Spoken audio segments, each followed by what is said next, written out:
Olá e sejam bem-vindos a mais um episódio do BACCF Podcast Series. Meu nome é Marson, eu sou o host e tenho aqui meu amigo e co-host Carlos comigo. E hoje recebemos um ex-presidente também e grande amigo nosso, Alexandre Piquet. Prazer estar aqui, obrigado pelo convite. E é uma honra sentar nessa cadeira que tanta gente importante já passou, né, nesses episódios passados aí. Muito bem-vindo. Você é um grande líder comunitário, fundador da Piquet Law Firm, advogado licenciado nos Estados Unidos, porque a gente vê muita gente por aí que fala que é advogado, mas você é um verdadeiro advogado licenciado aqui. Já foi presidente da Câmara por 3 anos. É sempre um prazer de estar aqui com você. Eu considero você um grande amigo. Muito bem-vindo. Obrigado mais uma vez. Você tem uma trajetória extensa como advogado, como empreendedor aqui nos Estados Unidos, mas conta um pouco para a nossa audiência como que foi essa sua trajetória aqui para chegar nos Estados Unidos e começar o seu próprio law firm. Começou, acho que como todo mundo que hoje vai lá no escritório começa, né? Eu cheguei aqui, a gente já tinha uma casa de férias aqui, né, da família, e eu me formei no Brasil e eu tinha varejo lá em Belo Horizonte, vendi aquilo e resolvi vir para cá. E a primeira coisa foi procurar um escritório de advocacia e perguntar qual visto, como é que eu faço para mudar para cá? É a mesma pergunta que eu fiz há 26 anos atrás, é a pergunta que a gente escuta todo dia. Aí o Dr. George Sirota, que Deus o tenha, falou assim: você sabe falar inglês? Eu falei, inglês de escola no Brasil, mas ok. Ele falou, sabe fazer tradução de certidão de nascimento? Eu falei, sei. Ele falou, então tá bom, senta aí, $10 a hora. Aí eu peguei meu diploma de direito lá do Brasil, né, já vim formado, sentei lá e fui trabalhar de tradutor, ganhando $10 a hora. E meu primeiro paycheck deu $400, né, 40 horas por semana. Eu tenho ele lá enquadrado até hoje. E aí eu vi que tinha um gap aí, porque, por exemplo, ele era, como a maioria dos advogados na época, se não todos, eram americanos que falavam português. Então, tinha um gap na época. Hoje, esse gap já estreitou, porque tem muitos bons profissionais brasileiros que, né, se formaram aqui. Mas eu falei, tá faltando profissionais brasileiros licenciados aqui. Aí botei mochila nas costas e fui fazer tudo de novo. Voltar para a faculdade de Direito, para então formar e fazer a prova da OAB daqui, do Bar. E aí trabalhei para alguns escritórios mais um tempo, diferentes áreas, e aí há 16 anos atrás eu abri a Piquet Law Firm. E a gente está aqui hoje com uma full service law firm, né, um escritório de advocacia que é multidisciplinar, todo em inglês e português, com profissionais brasileiros que são licenciados aqui nos Estados Unidos. Acho que aquilo lá de 26 anos atrás deu para encurtar um pouco esse gap e hoje, né, a gente acaba ajudando muita gente nessa transferência aí dos dois mundos. E assim, é uma jornada bacana, porque você vê toda a formação jurídica que depois você teve que entrar no mundo de empreendedorismo, que eu não sei se necessariamente as faculdades de Direito, de fato, trazem skill set, mas conta um pouco como é que foi esse processo, porque de repente você deixa de ser só advogado, aí tem o chapéu de que, não, agora eu sou o business owner, agora começando um business novo você vai ser tudo e mais um pouco, para hoje a potência que é. Conta um pouco aí desse ajuste, dessa mudança. A gente sempre escuta dos clientes, empresários, né, que tem empresa a resolver problema o dia inteiro. É isso que eles falam. E eu escuto dos meus amigos e colegas advogados, ser advogado é resolver problema dos outros o dia inteiro. Eu falei, bom, então você administrar a sua law firm é você resolver problema o dia inteiro e resolver problema dos outros o dia inteiro. É o dobro de problema. Mas, lógico, já vim com uma bagagem, porque eu tinha negócio no Brasil. Enquanto eu estudava lá, eu administrava e crescia uma rede de lojas de varejo lá em Minas Gerais. E chegamos a ter 26 pontos de venda com 106 funcionários e eu tinha 20 anos de idade, estava na faculdade. Saímos na Veja, quer dizer, teve uma expansão e uma ascensão rápida lá, mas foi um mega aprendizado, porque você bate cabeça, faz coisa errada, em termos de errar, né? Uhum. Muito. E quando cheguei aqui, eu vi que o negócio não era comprar e vender mercadoria, era vender serviço.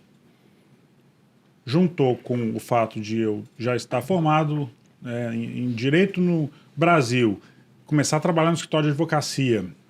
Eu falei, bom, vai ser esse skill set que você falou, né? Talvez aí essa afinidade com o mundo empresarial para me ajudar em duas frentes, que é ajudar os empresários, falar a mesma língua do empresário. Porque não adianta, você sentar com um cliente, você tem que entender as dores dele. Não adianta você simplesmente, igual a gente fala, throw the book. Você tem que, além de explicar a legislação, explicar, entender a dor do cliente e explicar como que ele pode navegar num sistema estranho, principalmente um sistema novo para ele, que é o sistema americano.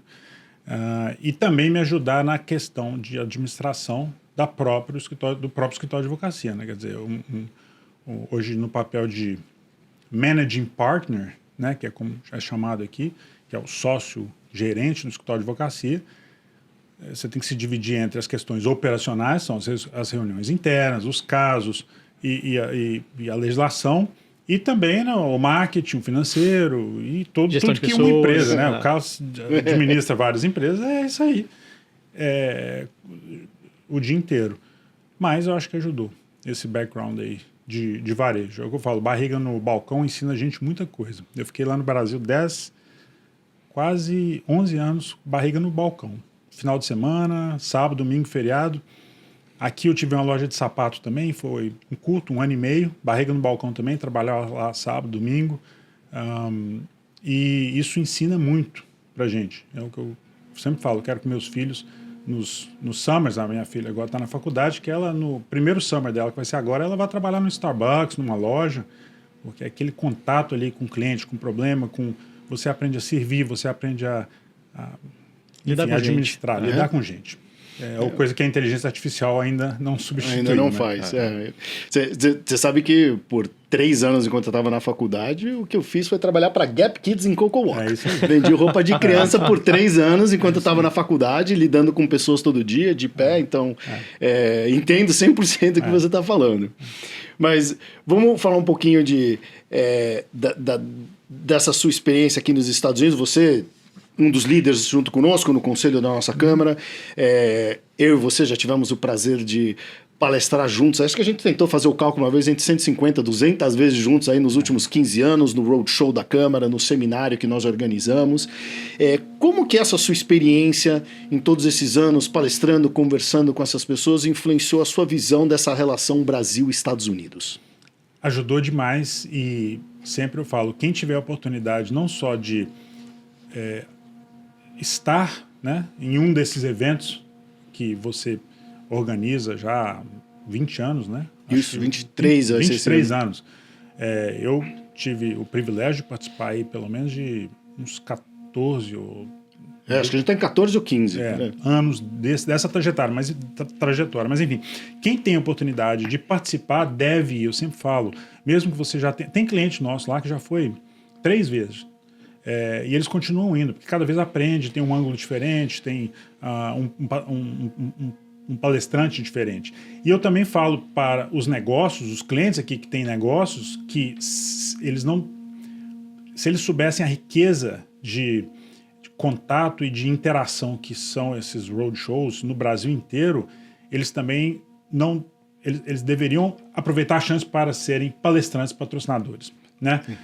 A gente sabe que toma tempo, tem que ir pelo Brasil inteiro, mas vale cada segundo. Eu sempre digo que conheci o Brasil muito melhor depois que eu mudei para cá, participando dos roadshows. Mas vocês fizeram o quê? Do norte ao sul, teve 14 cidades em 2 etapas. Não, eu conheci... Não é para menos. Pô, até, sei lá, tinha um cliente nosso que operava uns hotéis na floresta, lá em Manaus. Aí eu fiquei hospedado lá num desses eventos em Manaus. Tem muita coisa legal que você conhece. E assim, nem tudo são flores. Já chegamos em evento com 200 pessoas na sala. O Carlos até passou mal lá de tanto calor que estava na sala, porque tinha tanta gente. E chegamos em evento que tinha 6 pessoas. Mas é o que a gente fala. Bom, 6 pessoas, 3 deu algum negócio, a conversão é 50%. Não, Então sem dúvida. E você tem que estar lá para sentir isso e principalmente entender a necessidade do brasileiro na fonte. Porque não adianta conversar com o brasileiro que já chegou aqui e tem uma visão às vezes diferente. Tem que conversar com a pessoa lá em Belém, por exemplo, e conversar com o empresário. E lá em Londrina, conversar com o empresário. Nós fomos algumas vezes dentro da feira, por exemplo, agropecuária. Você conversa com o empresário do agro e ele te fala, pô, a gente tem necessidade disso, disso, disso. E você traz isso para cá ou traz essa riqueza de conhecimento que a gente leva para ele, assim, juntar, como a gente dizia lá, juntar a fome com a vontade de comer, né? Acho que realmente o que você falou, o barriga no balcão, só agora de uma forma diferente, né? Agora como não só advogado, mas empresário. Isso. E nesse espírito, assim, conta um pouco mais o que foi construir uma empresa do zero, mas com uma cultura diferente, num ambiente muito mais competitivo, onde você tem uma profundidade de mercado, acho que se bobear de 1 para 100, comparado com o Brasil, Sim. e era como estrangeiro, né? Como imigrante. Como é que foi esse processo?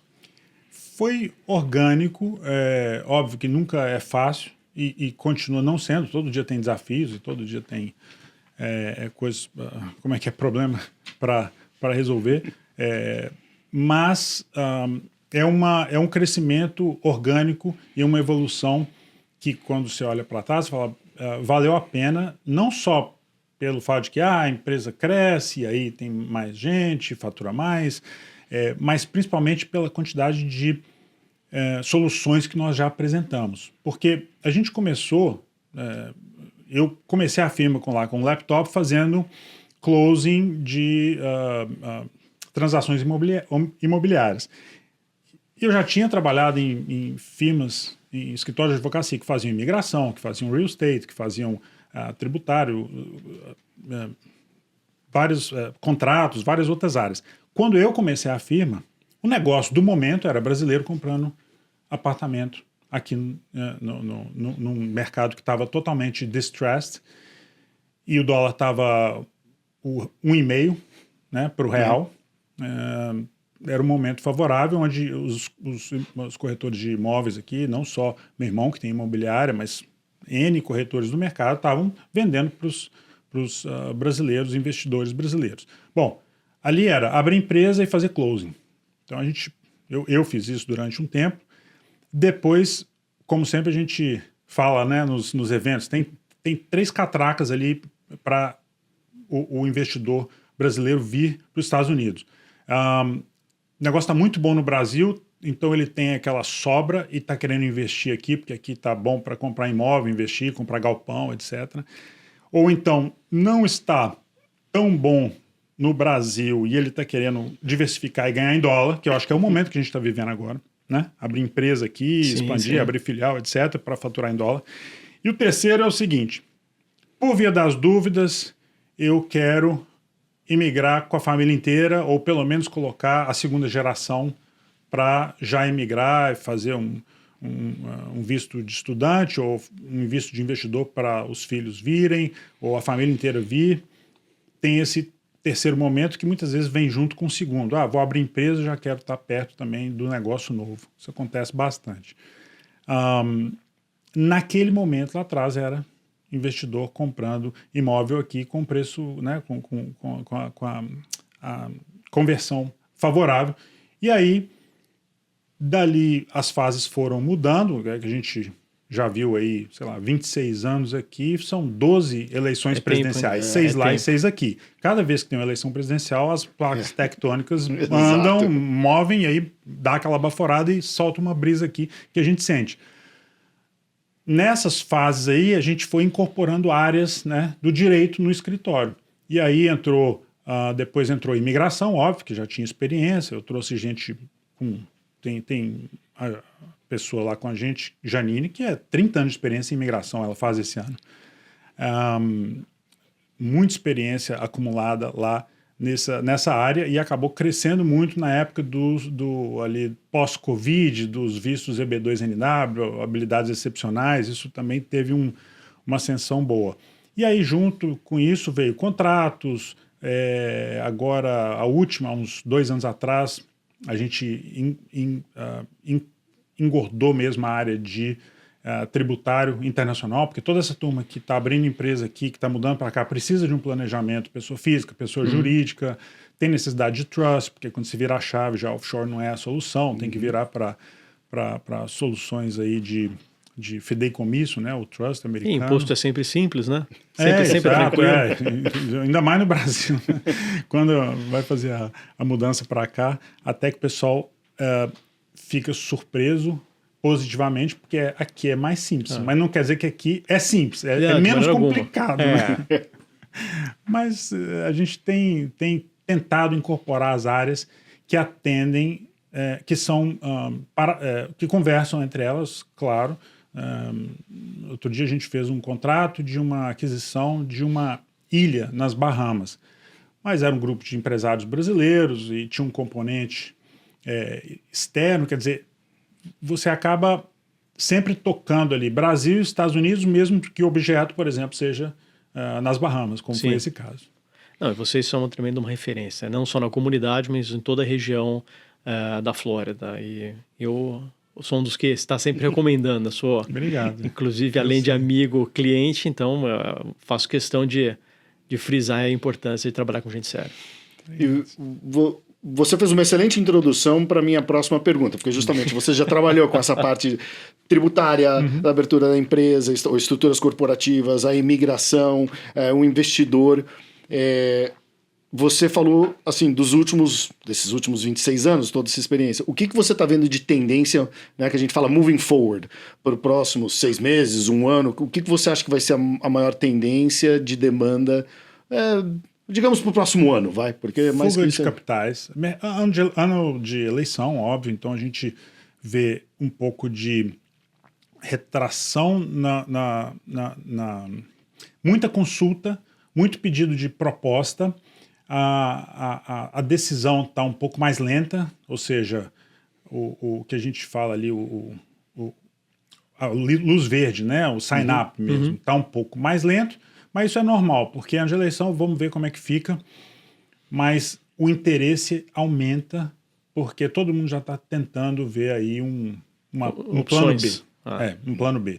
Então tem saída, fuga de capitais para cá, movimento imigratório através de vistos, não mais os vistos de habilidades, porque visto de habilidade, seja excepcional ou extraordinária, tem a análise subjetiva da imigração para decidir se aquilo ali é de interesse nacional, no caso do EB2, ou se a pessoa realmente tem aquele grau de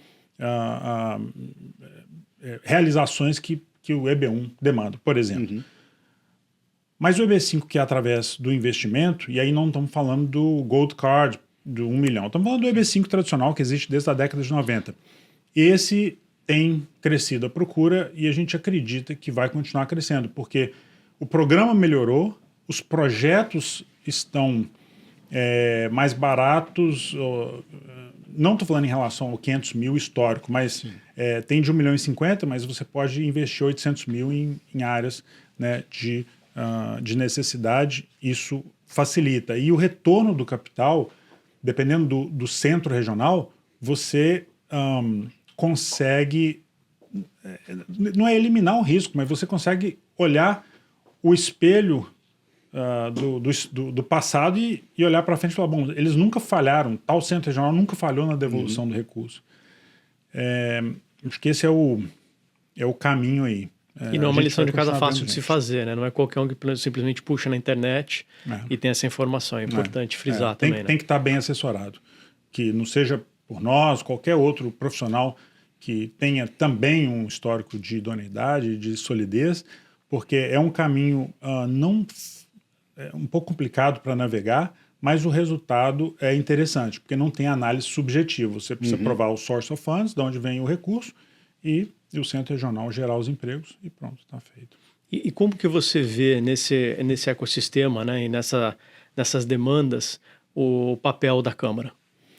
A Câmara tem um papel, se não for o mais importante, um dos mais importantes, eu acho que para o empresário que chega aqui. Eu sempre falo para o pessoal que está abrindo empresa, que está chegando, que está pensando, fala, se envolva com a Câmara, porque ali eu tiro o chapéu de conselheiro, ex-presidente, estou falando como advogado dos clientes. Se você quiser se entrosar no meio de empresas de renome, sólidas, que já estão aqui há trocentos anos, e aí dou aqueles exemplos, né, Embraer, Boeing, etc., que a gente, né, Balduco, a gente, Banco do Brasil, Bradesco, Itaú, quer dizer, a gente dá aquela gama de nomes que a gente tem ali no nosso diretório. Falo, se você quiser fazer eventos, ou participar de eventos, onde você vai estar com, de repente, trocando cartão de visita ou conhecendo o decision maker dessa empresa ou alguém lá da alta cúpula, é a única entidade que eu conheço até hoje que conseguiu fazer isso por 46 anos, foi a Câmara de Comércio Brasil-Flórida. O negócio é que tem muitas entidades que são entidades brasileiras que estão vindo para cá, que são excelentes, porque trazem esse público brasileiro. Um não é exclusivo ao outro, quer dizer, um não elimina o outro. Você pode participar do LEAD, da Câmara, do Esfera, do ABC, participa de todos. Mas a Câmara ela tem uma personalidade especial porque ela consegue agregar as melhores e maiores. E faz isso há mais de 40 anos. Então, por que não participar da Câmara? Por que não participar também da Câmara, ou em primeiro lugar a Câmara? Né? Então, acho que nesse ponto aí a gente não tem dúvida de que é uma instituição importantíssima. Você mencionou antes essa questão do empresário, o dia a dia dele é resolver problema, e o senhor resolveu os seus problemas e os problemas deles, né? Mas o que você tem visto, como assim, do ponto de vista legal, como advogado, alguns dos principais, digamos, problemas ou dificuldades que os brasileiros têm chegando aqui, que alguns daqueles principais que eles mais enfrentam chegando aqui? Bom, pulando a questão da língua, né, que não é nem... muita gente, a maioria hoje que chega aqui já fala bem o inglês, mas tem a questão da cultura empresarial, que é um pouco diferente às vezes. Aquele exemplo que a gente usa na palestra, né, que é dos barcos, né, que o Brasil vamos dizer assim, é um oceano onde você vê um barco aqui, outro ali, mas o oceano é revolto, ou seja, o ambiente é revolto. E aqui é uma lagoa onde a água está parada, só que tem 500 mil barcos ali. Para você achar seu lugar ao sol, você tem que ir se encaixando com a sua canoa. Então tem que entender isso, que existe muito mais concorrência, apesar do ambiente ser sólido. A questão de adaptação da família, a gente vê muito. Às vezes vem famílias com recursos incríveis, e estão super bem instalados e algum componente da família, um membro da família não se adapta e tem que voltar todo mundo. É raro não se adaptar, principalmente com Miami, porque aqui vamos dizer, o epicentro do mundo hoje em dia, né? Tá todo mundo querendo vir para cá, por várias razões. Mas é um dos componentes importantes, ou seja, tem que ser uma decisão familiar também. Se a família não está vindo e é simplesmente uma questão de abrir a empresa aqui, eu já vi muito a história da mão de obra ser diferente no Brasil. Mas eu tenho gente aqui que já trabalha comigo há 30, 40 anos, são mais fiéis, e aí nos Estados Unidos, como é que eu tenho que começar do zero? Vai no LinkedIn, uma coisa meio fria, mas a gente explica, tem que começar essa história aqui do zero. Tem muita empresa que manda empresários de lá para cá, ou outro dia eu fui visitar um cliente, uma grande fábrica lá no Brasil, e assim, metade do corpo que está aqui são executivos que vieram transferidos. Ok, você pode fazer isso, traz com visto L1 e L1A, e eles podem trazer essa cultura. Então a questão da cultura é importante, né, do choque cultural, muitas vezes o ego do empreendedor também atrapalha um pouco, porque tem empresa que vem para cá e não quer mudar nem o nome da empresa. E às vezes o nome... Ontem eu estava conversando com o nome não tinha nada a ver com nada, que não representa nada. E o pessoal, né, os conselheiros lá querem mudar o nome. E eu falei, bom, esse segundo nome soa melhor para cá. Mas, né, igual Uber, né? Uber não significava nada até que virou Uber, né? Então hoje virou Uber, virou igual máquina de Xerox, né? Virou praticamente o nome próprio de um meio de transporte. E por último, eu acredito que realmente é fazer a empresa funcionar aqui e colocar ela de pé. A taxa de mortalidade existe como em qualquer país, mas são mais vantagens do que dificuldades.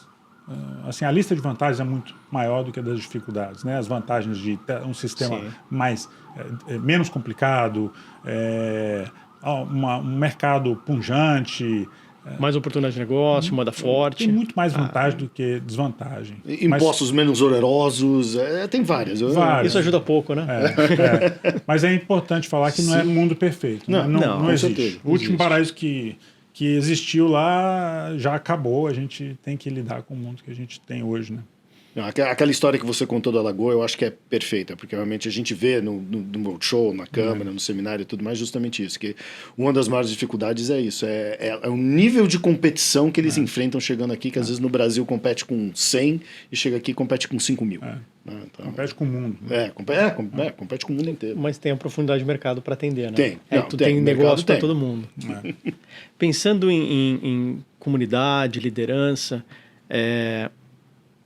resume o que você acha que é a visão da comunidade brasileira e da Câmara para os próximos anos. Como é que você vê a comunidade brasileira crescendo aqui, principalmente na Flórida?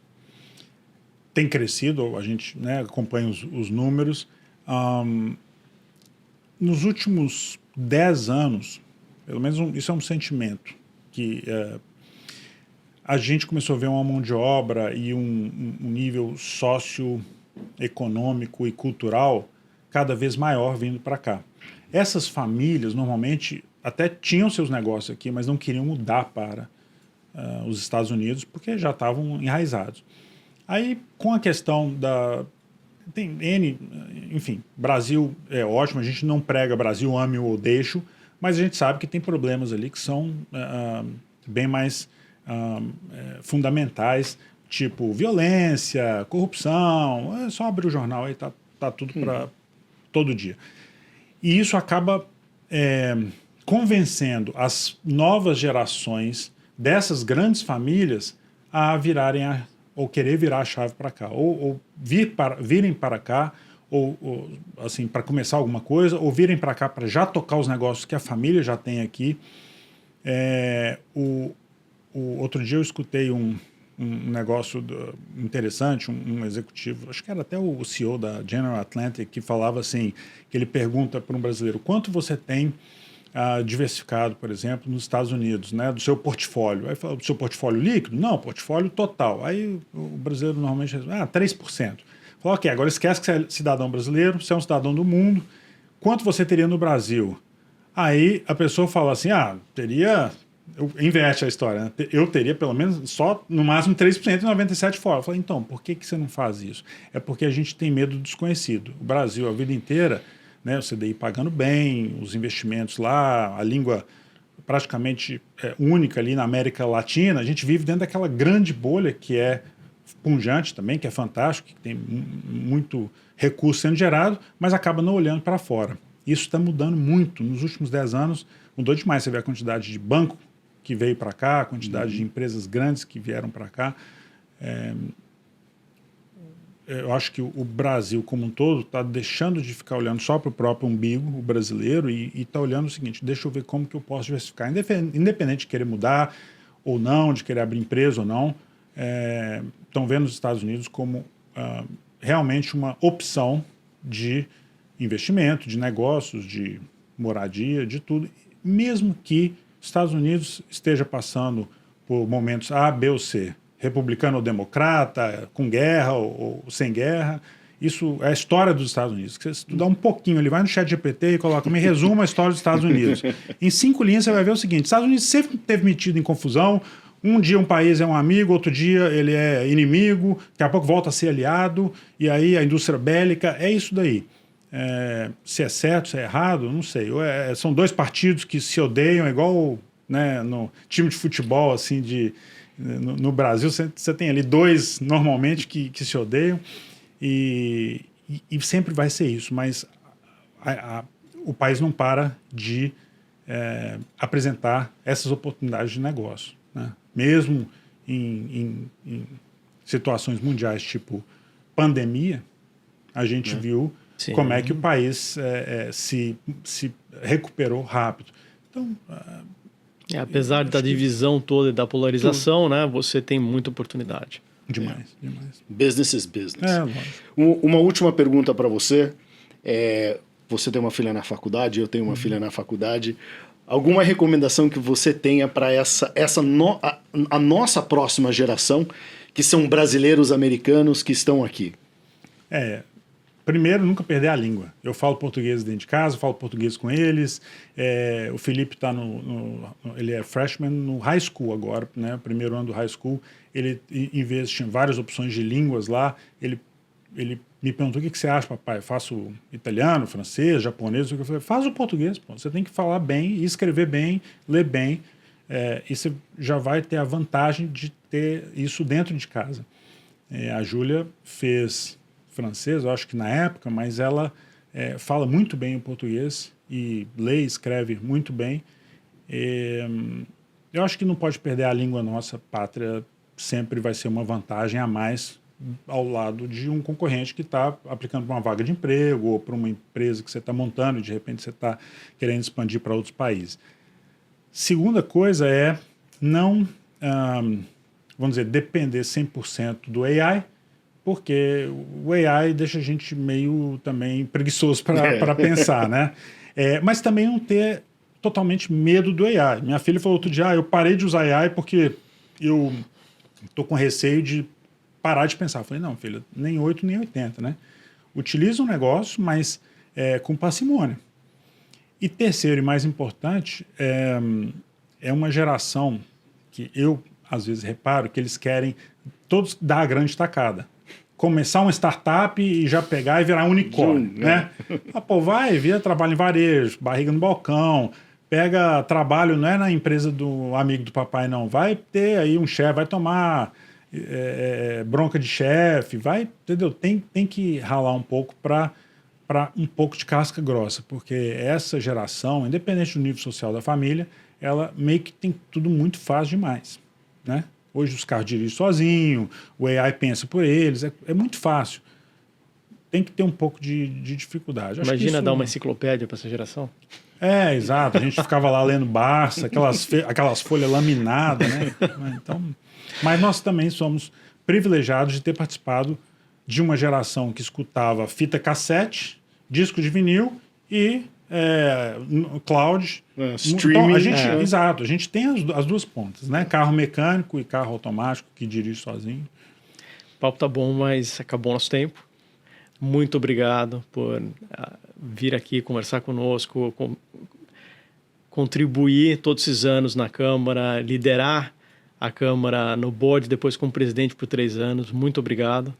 É um prazer estar aqui. Eu que agradeço e fico feliz que estou aqui do lado de o que eu me espelhei antes de virar presidente, que era o Carlos, que foi algumas vezes antes, e você agora que está fazendo um belo trabalho já pelo 2º mandato. Muito obrigado.